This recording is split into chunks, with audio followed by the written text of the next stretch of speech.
दोस्तों पाकिस्तान के defence minister Khwaja Asif साहब, जी हाँ, ये वही हैं जो आपको याद होगा जब एक विदेशी मीडिया को इंटरव्यू दे रहे थे, जिसमें इनसे पूछा गया था कि पाकिस्तान क्या आतंक को पालता है या नहीं पालता है। तो इन्होंने खुल के कह दिया था, जी हम तो अमेरिका का डर्टी वर्क पहले से करते आए हैं और उसी में हम ये सारी चीजों को अंजाम देते हैं। दोस्तों ये कई इस प्रकार के बयान देने के लिए जाने जाते हैं। पाकिस्तान के लोग कई बार इनको विदेशी एजेंट भी बोलने लगे हैं, जिस प्रकार के बयान को देते हैं। अब दोस्तों पाकिस्तान के डिफेंस मिनिस्टर ने कल पाकिस्तानी मीडिया को इंटरव्यू दिया, जिसमें उन्होंने कह दिया जी शिमला अग्रीमेंट खत्म हो चुका है, एलओसी तो अब सीज फायर लाइन है। और इसके साथ सवाल पूछा जा रहा है, क्या ये कहना चाह रहे हैं कि अब क्योंकि ये तो सीज फायर लाइन है तो इसको आसानी से बदल सकते हैं और भारत जब चाहे तब पीओजे के वापस ले सकता है? क्या ये भारत को एक ओपन इनविटेशन दे रहे हैं? जी हाँ दोस्तों, अगर आप देखें तो एलओसी के ऊपर काफी समय से बात चल रही है। कारण क्या है, जब से हमने इंडस वाटर ट्रीटी को सस्पेंड किया है तब से पाकिस्तान की तरफ से बात आ रही है, जी हम तो शिमला अग्रीमेंट सस्पेंड कर देंगे। आप यहां देख सकते हैं, ये करीबन 6 मई के आसपास का न्यूज है। तो उसमें भी आप देखें तो जब इंडिया ने इंडस वाटर ट्रीटी को सस्पेंड किया तो पाकिस्तान ने कहा ये तो एक्ट ऑफ वॉर है। और उसके बाद पाकिस्तान ने कहा हम भी सारे agreement including the Shimla agreement अब से we will put it in abeyance. नया शब्द उन्होंने सीखा था, अबेयंस। तो सस्पेंड नहीं, वो भी बोले we will put it in abeyance. जी हाँ। अब दोस्तों यहाँ पे सवाल पूछा गया, 1 महीना करीबन हो गया तब से इन्होंने बोल तो दिया शिमला अग्रीमेंट हम सस्पेंड करेंगे, लेकिन आज तक एक फॉर्मल लेटर नहीं भेजा, एक फॉर्मल नोटिस नहीं भेजा कि हम शिमला अग्रीमेंट को सस्पेंड करते हैं। हमने तो इंडस वाटर ट्रीटी को सस्पेंड भी किया, फॉर्मल नोटिस भी उनको उसी समय दे दिया था। लेकिन पाकिस्तान यहां केवल गिदड़ भभकी दे रहा है, क्योंकि वो अच्छे से जान रहा है कि यदि उसने शिमला अग्रीमेंट सस्पेंड कर दिया और एलओसी की सैंक्टिटी कम कर दी तो वो अपने पैर पे कुल्हाड़ी मारेगा। लेकिन ख्वाजा आसिफ बड़बोलेपन के लिए जाने जाते हैं और ये लगता है फील्ड मार्शल के लिए आने वाले दिनों में और कई फेलियर लेकर आने वाले हैं। दरअसल दोस्तों बहुत जरूरी है, यहां पे अगर आप देखें तो कई बार कहा जा रहा है यदि पाकिस्तान शिमला अग्रीमेंट को सस्पेंड करता है तो ये इंडिया के लिए एक सुनहरा मौका है कि पाकिस्तान ऑक्यूपाइड जम्मू कश्मीर हम जाएं, जो पाकिस्तान का कब्जा है उससे उसे छुड़ाएं और उसे वापस भारत से उसका विलय कर दें, जो कि वो भारत की राइटफुल टेरिटरी है। अब दोस्तों यहाँ पे क्यों ऐसा कहा जाता है, जरा उस पर भी चर्चा करेंगे। साथ ही साथ एग्जैक्टली क्या कहा है शिमला अग्रीमेंट के बारे में आप देख सकते हैं, काफी ज्यादा इस पर चर्चा भी हो रही है। और क्या एग्जैक्टली कहा ख्वाजा आसिफ साहब ने वो तो देखेंगे ही देखेंगे, साथ साथ एक बार जानेंगे कि आखिरकार ख्वाजा आसिफ जब ये कह रहे हैं तो वो अपने दाव किस पर लगा रहे हैं, क्या एग्जैक्टली पाकिस्तान की थिंकिंग है, साथ ही साथ क्या हो रहा है। आइए जरा आज के वीडियो में इसी पर चर्चा करते हैं। पर इससे पहले आगे बढ़े, आप लोगों से निवेदन है वीडियो को लाइक कर दें, चैनल सब्सक्राइब कर दें, बेल आइकन अवश्य दबा दें। सबसे पहले ख्वाजा आसिफ साहब ने क्या कहा।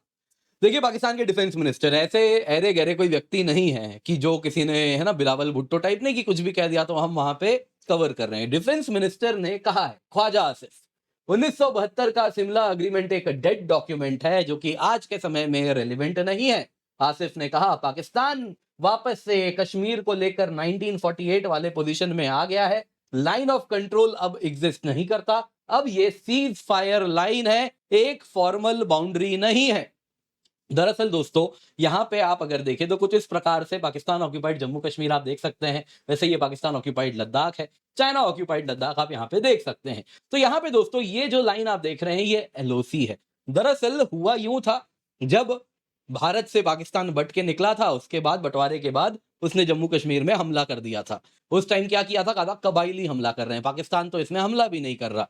फिर वो कबाइली को हम खदेड़ के भगाना शुरू किए जम्मू कश्मीर से, खदेड़ते खदेड़ते इनको जहां तक भगा के ले गए। उसके बाद अगर आप देखें तो यूएन वाली बात बीच में आ गई और यूएन के आने के बाद अगर आप देखें तो कुछ इस प्रकार से जिसके पास जो हिस्सा जम्मू कश्मीर का था वहीं पर सेना रुक गई और वो लाइन बन गया उस समय का सीज फायर लाइन।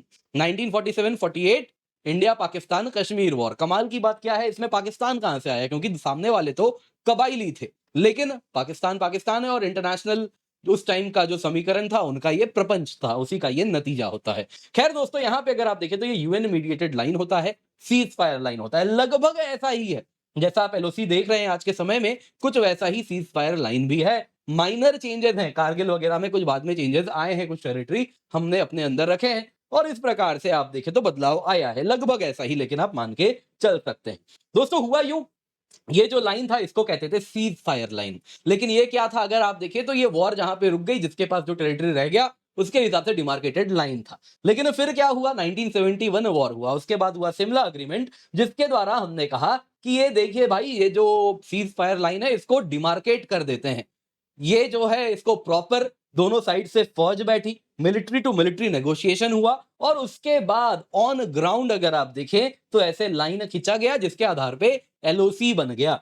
दोस्तों ये लाइन ऑफ कंट्रोल अगर आप देखें तो ये मोर कॉन्क्रीट नेचर का है। क्यों? क्योंकि दोनों ही साइड इसको बैठ के नेगोशिएट करके एक अगर आप देखें तो पीस टाइम में बैठ के इसको डिसाइड किए हैं, और इसके साथ दोनों ही एक दूसरे के साथ अपने अपने रिलेटिव पोजीशन जानते हैं, मैप्स एक्सचेंज्ड हैं। यानी कि दोस्तों अगर आप देखें तो एलओसी रिलेटिवली ज्यादा कॉन्क्रीट है। ऑब्वियसली इंटरनेशनल बॉर्डर तो ये नहीं है, ये केवल और केवल कुछ बीच का है। ना तो सीज फायर लाइन है जो जब चाहे तब बदल सकता है, ये ना तो इंटरनेशनल बॉर्डर है जिसकी इंटरनेशनल सैंक्टिटी है। कुछ ऊपर का एक सीज फायर लाइन से ज्यादा सैंक्टिटी वाली ये लाइन है। पाकिस्तान कह रहा है इसकी सैंक्टिटी कम करके वापस पहले जैसी सीज फायर लाइन कर दीजिए, यानी जब जिसको मन तब गोली चला के आगे बढ़ के लाइन बदल सकते हैं। अब इस प्रकार की बात यहां पर हो रही है। अब अगर आप देखें तो इन्होंने फर्दर आसिफ ने कहा कि देखिए अब के बाद एलओसी हो गई, सीज फायर लाइन कोई फॉर्मल बाउंड्री नहीं, नंबर 1। नंबर 2 उन्होंने कहा कि अब जो भी डिस्प्यूट होंगे ये मल्टीलैटरली ही सॉल्व होंगे,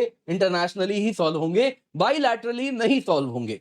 ठीक बात है। तीसरा सुनिए, इन्होंने कहा इंडस वाटर ट्रीटी सस्पेंड हुआ या नहीं हुआ ये तो मैं नहीं जानता, लेकिन शिमला समझौता खत्म हो चुका है, शिमला इज ओवर। अब दोस्तों यहां पे जरा शिमला अग्रीमेंट क्या है आपको बता देता हूं। मुख्य रूप से दोस्तों अगर आप देखें तो इसको पाकिस्तान ने कब का ठंडे बस्ते में डाल दिया है। क्या है शिमला अग्रीमेंट में? देखिए पहली लाइन, जो भी डिस्प्यूट्स हैं उसको पीसफुली हम सॉल्व करेंगे। क्या पाकिस्तान ने कोई डिस्प्यूट को आज तक पीसफुली सॉल्व किया है? कतई नहीं किया है। लेकिन कहता क्या है कि पीसफुल रिजोल्यूशन है शिमला अग्रीमेंट में, तो ये हाथी के दिखाने वाले दांत हैं, इसको तुम हटा ही दोगे तो क्या फर्क पड़ जाएगा। दूसरा देखिए, ये कहते हैं लाइन ऑफ कंट्रोल। जो लाइन ऑफ कंट्रोल है वो इंडिया और पाकिस्तान के बीच में कश्मीर में डिस्प्यूट, ये जो कश्मीर में डिमार्केशन लाइन बनाएगा, ये बाउंड्री बनेगी दोनों देशों के बीच में, दोनों देश इसे अग्री करते हैं। लेकिन अब कहता है जी ये भी हटा देंगे, हटा दो। क्यों? ये अपने ही पैर पे कुल्हाड़ी है, अभी आप जानेंगे। तीसरा ये क्या कहते हैं, म्यूचुअली कमिट करते हैं कि आने वाले दिनों में हम दोस्ती करेंगे, कोऑपरेशन करेंगे, ड्यूरेबल पीस बना के रखेंगे। क्या हुआ? कितने साल पीस रहे 1971 के बाद? आप भी जानते हैं, मैं भी जानता हूं। उसके बाद ब्लीडिंग इंडिया थ्रू 1000 कट्स, आतंकवाद शुरू हो गया पाकिस्तान के द्वारा। फिर क्या कहता है, जो भी प्रॉब्लम है बाईलैटरल डायलॉग से सॉल्व करेंगे। पाकिस्तान कह रहा है नहीं जी ये हटेगा, मल्टीलैटरल डायलॉग होगा। सवाल ये पूछा जाएगा पाकिस्तान ने कब बाईलैटरल डायलॉग का के द्वारा प्रॉब्लम सॉल्व किए हैं? हर छोटी चीज में तो ओआईसी, यूएन और न जाने कहां कहां नहीं जाना चाहता है, तो इसने कब इसको फॉलो किया है? आगे सुनिए, प्रिजनर्स ऑफ वॉर को रिटर्न कर देंगे। ये भी अगर आप देखें तो पाकिस्तान के हजारों की तादाद में 93,000 प्रिजनर ऑफ वॉर हमने लौटाए थे। बदले में हमारे करीबन आज भी कहा जाता है 53 या 54 प्रिजनर ऑफ वॉर थे जो हम वापस पाकिस्तान से नहीं ला पाए। दोस्तों ये इस प्रकार का वन साइडेड शिमला अग्रीमेंट अपने आप में देखा जाए तो था। अब यहां पे अगर आप देखें, यदि पाकिस्तान कहता है कि हम इस शिमला अग्रीमेंट से हट रहे हैं तो क्यों ये भारत के ही फेवर में है? दरअसल आप देखिए सबसे पहले क्या होता है, एलओसी को जैसे ही आप कहीं ना कहीं क्या कर देंगे, एक सीज फायर लाइन बना देंगे। सीज फायर लाइन का मतलब है कि स्ट्रेटेजिक फ्रीडम है बॉर्डर पे। अब अगर आप देखें तो इसकी सैंक्टिटी नहीं है। कहीं ना कहीं आप देखें तो आप स्वयं कह रहे हैं ये तो बस फायर हुआ, यहां पे रुकी इसलिए लाइन है, तो वापस फायर शुरू करेंगे, लाइन आगे कर देंगे। मतलब क्या है दोस्तों, सलामी स्लाइसिंग टैक्टिक्स अब भारत यहां पे लगा सकता है।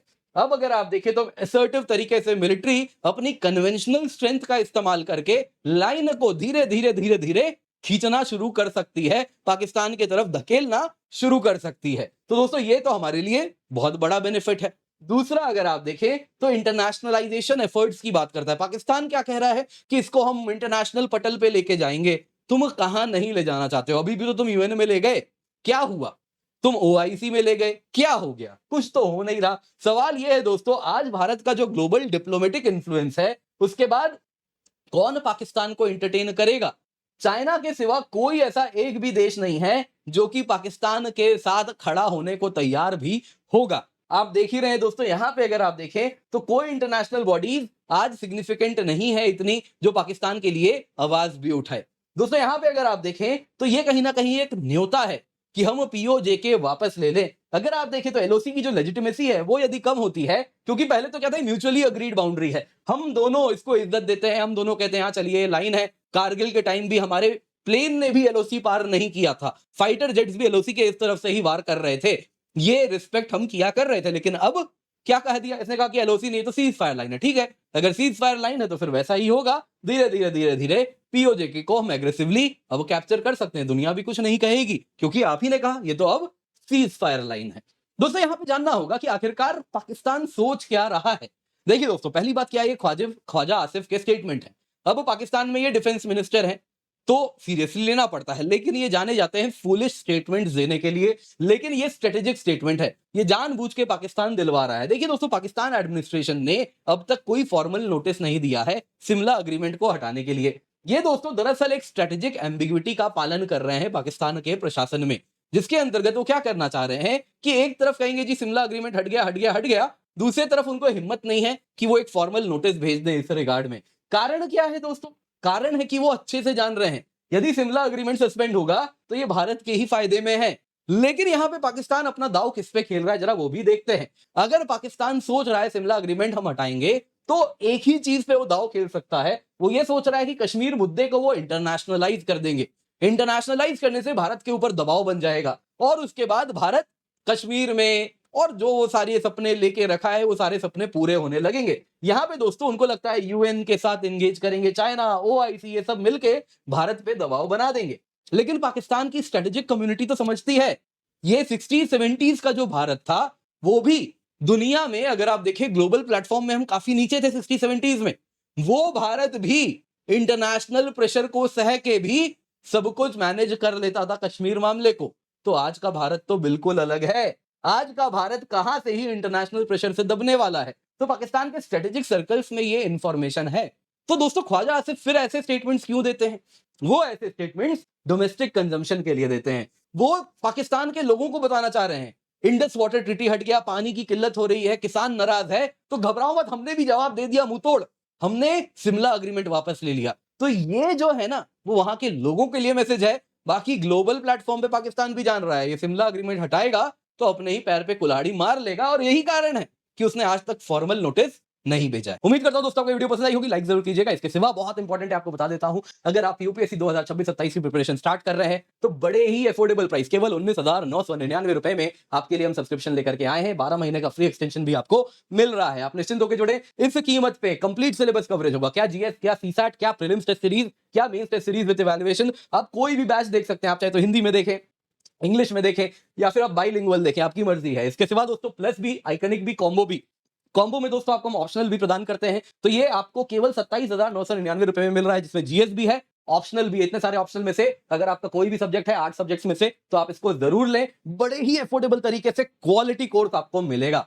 प्लस फीचर्स है दोस्तों, आपको बता ही दिया, आइकनिक में आपको डेली आंसर राइटिंग इवैल्यूएशन होता है, वीकली मेंटरशिप होती है, आस्क अ डाउट फीचर होता है, ऑफलाइन क्लासेस जो हमारे अनअकैडमी के चल रहे हैं उसको भी आपको हम अवेलेबल करवा देते हैं। तो आप निश्चिंत होकर जुड़ सकते हैं। बाकी आपके लिए स्पेशल मेंस बैच है, यदि आप केवल मेंस को इस बार टारगेट कर रहे हैं तो केवल 5,999 रुपए में आपके लिए हम ये लेकर के आए हैं on using the code KC10। तो इसका इस्तेमाल करें, मैक्सिमम डिस्काउंट पाएं। पिंड कमेंट में आपको लिंक मिल जाएगा।